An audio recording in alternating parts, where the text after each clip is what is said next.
Greetings and welcome back. Today we're going to do something a little bit different.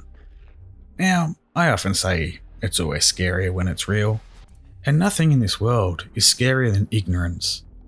So today I'm going to do a response to one of the most ignorant videos on YouTube. Please note that there will be parts of the video I'll skip as they're either irrelevant or too absurd to even respond to. However, the link to the full video will be in the description below. Do not go and send any hate to this person.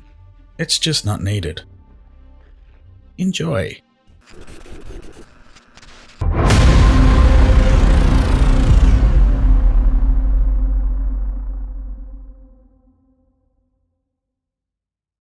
Warning, do not watch this video unless you want to become a flat earther. Wow. 4 seconds in and you're already making that assertion? This is going to be one hell of a ride. You say yeah right, but I guarantee you that you don't actually know what we believe. And if you let yourself watch to the end with an open mind, you'll find out that it's actually you that's been hanging on a belief system, on a religion as it relates to the globe. No, I'm pretty sure facts aren't a religion last time I checked. Do go on.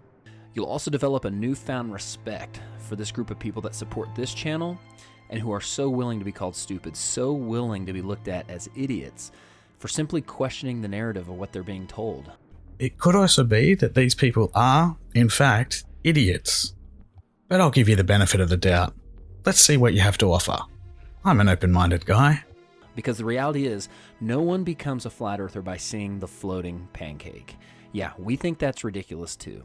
We become flat earthers by studying and finding major errors in the heliocentric model and actively pursuing truth, which I guarantee you is harder than passively absorbing a lie. What lie? Agreed, the pancake model is ridiculous, and that image does nothing for your argument, as flat earthers don't believe the earth revolves around the sun anyway. Oops, sorry, I just told you what you believe.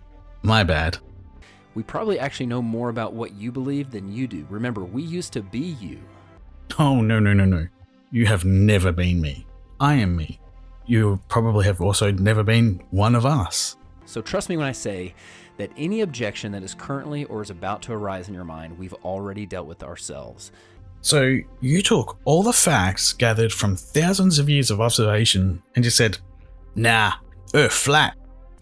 This had better be one big goddamn proof you have hiding behind this annoying warning screen. And if this thing was truly easily debunkable, none of us would still be flat earthers. The thing is, it has been debunked so many times. You guys just simply won't listen to logic and reason.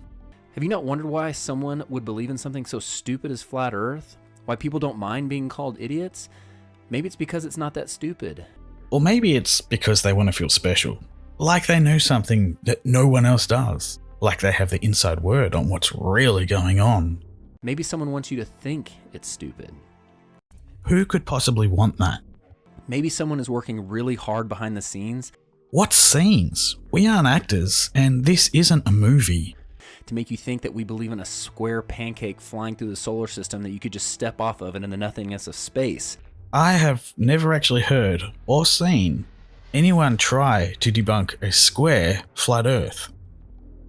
Wait, do you actually think the Earth is square as well as flat? But again, I assure you, we think that's ridiculous too. Nor do we have anything to do with the Flat Earth Society. I've attended and spoken at conferences all over the US and Canada and met thousands of flat earthers, and not once, never, have I met someone associated with the Flat Earth Society. That is an organization of half-truths and idiotic science. Isn't the Flat Earth Society just a parody of actual flat earthers just taking the piss? Okay, we are simply people in search of truth who hold empirical, measurable, repeatable science as well as ancient accounts on a higher level than mere theoretical mathematics. By ancient accounts, do you mean the Bible? Because ancient Sumerians knew the Earth was round, and they're the most ancient civilization on the planet. And last thing before I get going, I want you to know that they are banking on you not questioning this. Who are they? Who doesn't want us questioning? They're hoping to their God with a lowercase g that you do not look into this, because they know if you do, you're going to have some major questions that unfortunately have no warm and fuzzy answers. Answers are neither warm nor fuzzy. Anyway, just get to the point. which is why they've worked so hard to keep the flat Earth, the perception of flat Earth, as a theory that only morons could believe in. So sit back, relax, and I promise you will not regret it. Oh, we're just over 2 minutes in, and I already regret it. How could anyone relax with the scare tactics of them hiding behind the things?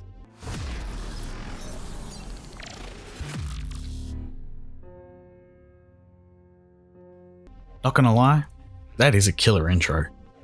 As I mentioned earlier, it wasn't the words flat Earth or the fact that the flat Earth theory has all the answers, because it doesn't, and it certainly wasn't the social consequences that drew us in.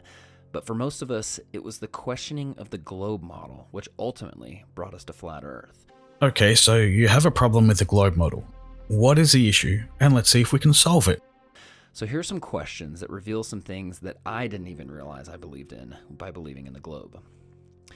Why is it that even though the Earth spins at 1,000 miles an hour at the equator, it goes around the sun at 66,000 miles per hour, which travels through the universe at 500,000 miles per hour, which is expanding at over 1 million miles per hour, are we able to take a picture of the sky on the same day every year and never see changes in the stars, even for thousands of years? Okay, this one's easy. The stars are really, really, really far away. They also move with the galaxy, so there will be very little change. For example, the moon is roughly 300,000 kilometers away, which is about 1 light second, meaning it takes light, the fastest thing in the universe, 1 second to reach Earth from the moon. The nearest star, Proxima Centauri, is roughly 4 light years away, meaning it takes light 4 years. You get the point. That is a whopping 40 trillion, with a T, kilometers. For miles, times it by 1.6, or join the rest of the world and use the metric system. Why does Elon Musk say, you can tell it's real because it looks so fake? That's because it does look fake.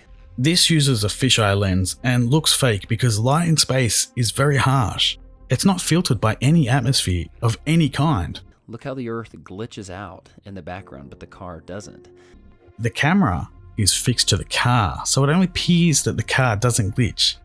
The entire image glitches. It's just that the Earth takes up so much of the background that it's more noticeable. And see how the Earth supposedly looks from the International Space Station, which is 240 miles up. However, this was taken from only 170 miles. As I said, fisheye lens. Do you see an issue here? It's just like the Red Bull space jump in the Mythbusters episode that used downward-facing fisheye lenses to create massive amounts of curvature. But the non-fisheye lenses from the capsule and the cockpit show flat horizons, which concur perfectly with weather balloon footage more than 20 miles up. 20 miles, or 32 kilometers in advanced human, is enough to see the curvature. However, the view you showed from inside the capsule is too small to notice. The weather balloons, you can clearly see the curve. Never forget that the Earth is incredibly big. Look at this picture for reference, and note that it is not to scale, not even close to scale.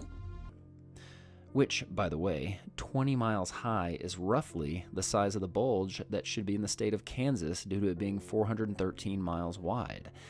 Here's what 20 miles up looks like. That would be a large bulge for something that is supposed to be flatter than a pancake. And by the way, Kansas is only the 9th flattest state in the US. What is this bulge you speak of? Why would Kansas bulge? Also, you can clearly see the curvature right there. It's subtle, but it's there. How many pieces of flat land does it take to make a ball? Why, when we look at the stars in December, do we see the same stars that we see in June? We should be looking in 2 totally different directions.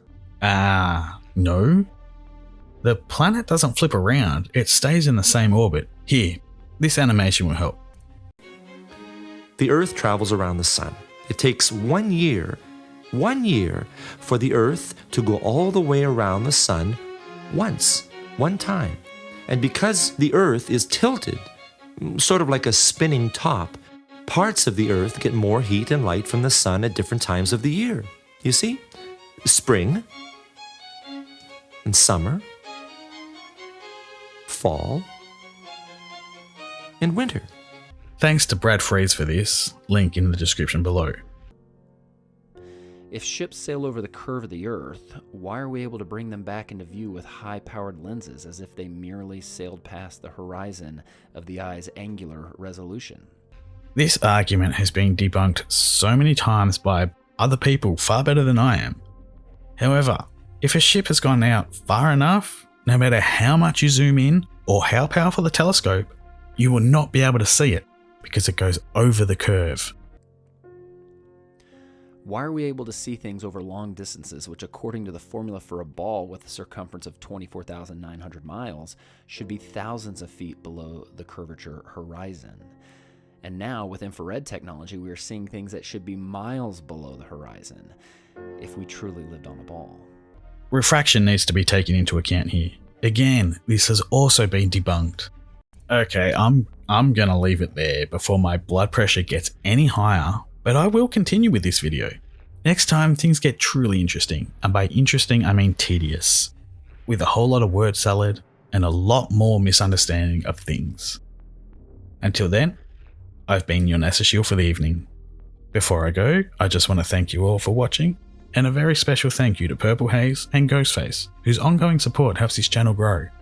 You too can help us grow over on Patreon, or by even submitting stories and videos over at the Ondiavari subreddit. Until next time, friends, good night.